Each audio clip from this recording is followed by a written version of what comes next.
Ashes of Creation looks to have a very promising profession system, and by the looks of it, we'll be getting lots of unique and standard MMO professions. Now, professions in Ashes of Creation will be mainly split into three types: gathering, processing, and crafting, which are called Artisan Classes. The process or supply chain of professions in Ashes will look something like this.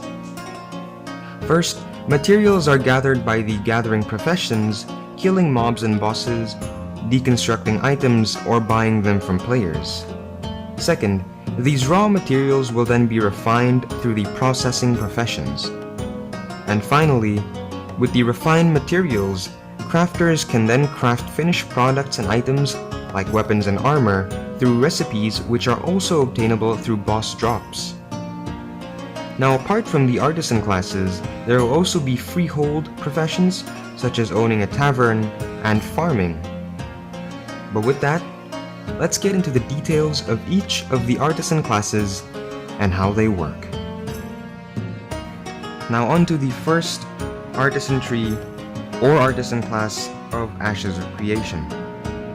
Gathering. There will be 5 main gathering professions in Ashes of Creation. The first of which is fishing. Now, this is pretty self-explanatory, however, there will be no AFK fishing in Ashes of Creation. With the materials you get from fishing, you can craft furniture, craft clothing, make potions, and even make food through cooking. Additionally, you can even get treasure from fishing. The second profession we have is herbalism. Now, this is the standard gathering of herbs for making potions and etc. At number 3, we have lumberjacking, which is the gathering of wood for crafting ships, siege weapons, and other things that need wood. Next is mining. Again, this is also self-explanatory. It's pretty much the gathering of ores to craft weapons, armor, jewelry, and all the other things that would need mining.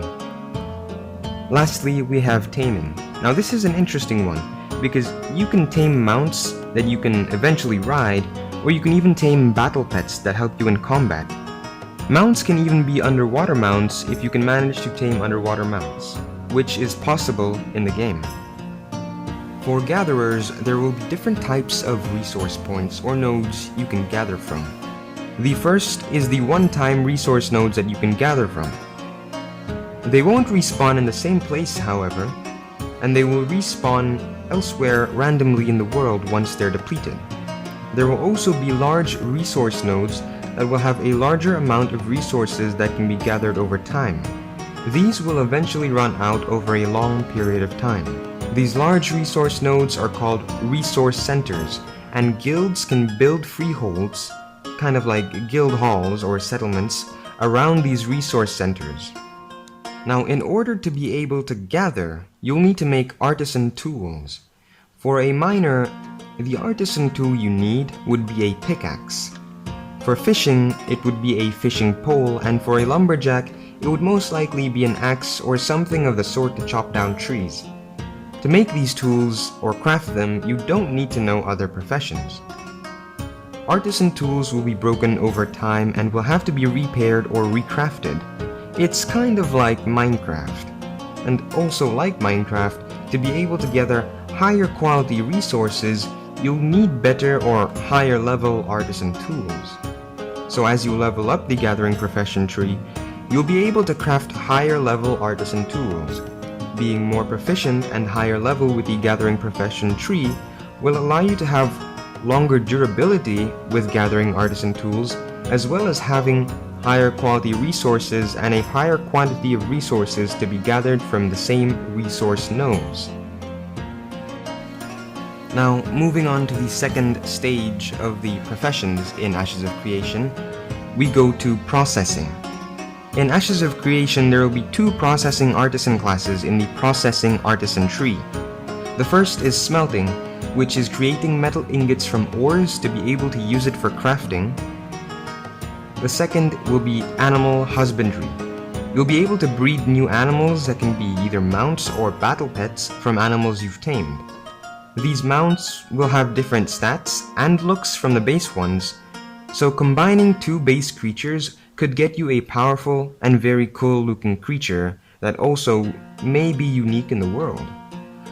Now, processing is basically the second step, as I mentioned before, in the supply chain of professions in Ashes of Creation, in which you are able to refine the raw materials obtained from either gathering, item destruction, killing mobs and getting boss drops, and other such ways. Now, to be able to process these raw materials, as a processor, you're gonna need blueprints, which allow you to build certain buildings in freeholds that can process different materials. For example, a processor will need to get the blueprint to build a furnace to be able to smelt raw metal ores into ingots so that he can give it to a weaponsmith to craft weapons or an armorsmith to craft armor. Now onto the final stage, crafting. The final Artisan Class tree, crafting, is probably the most diverse out of the three stages, or the three Artisan classes or trees. The crafting professions include alchemy, armorsmithing, weaponsmithing, carpentry, which is making furniture, cooking, jewel crafting, scribes, who can create scrolls or books and be able to track the history of that server, basically what happened in the world and the events that passed, shipbuilding, and siege weapons. Now, to be able to craft items in Ashes of Creation, you will need recipes. So crafting in Ashes of Creation is not RNG based. Now with these recipes, you can further customize what you're crafting, like making one stat better at the expense of another, or making an item more magical or more physical. These will be able to be customized through dials in the crafting recipes. As with almost every system in Ashes of Creation, there will also be progression with Artisan classes, and you can reach a point where you max out a certain Artisan skill tree, and you will reach Artisan Mastery. You'll be able to choose one Artisan skill tree to progress through for one character, either gathering, processing, or crafting. Whichever of the three trees you choose to progress through, that is the only one you can reach Artisan Mastery and max out. Now at the beginning, you can try out all the professions at a beginner level, but you can only progress and master through one. For example, if you choose Gathering, you can only become a Master Gatherer and not a Crafter or Processor. However, you can still do some of the other professions again at base or beginner levels. Now, Artisan Mastery doesn't only allow you to gather the best materials or make the best items, but also rewards you with titles and quests, which is pretty cool. Note that while doing professions, it will contribute to the progression of the node you're in. However, it won't affect your character progression like your class or stats. The only way to do this is to craft items, whether it be weapons or armor, that will actually change and improve your stats.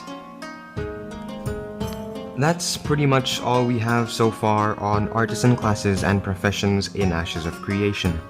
The system they have seems to be very interdependent, meaning that it encourages players to have to depend on each other to build a proper and thriving economy in the game or on their servers. For me, it definitely looks like it's going to be a whole lot of fun, especially taming and animal husbandry.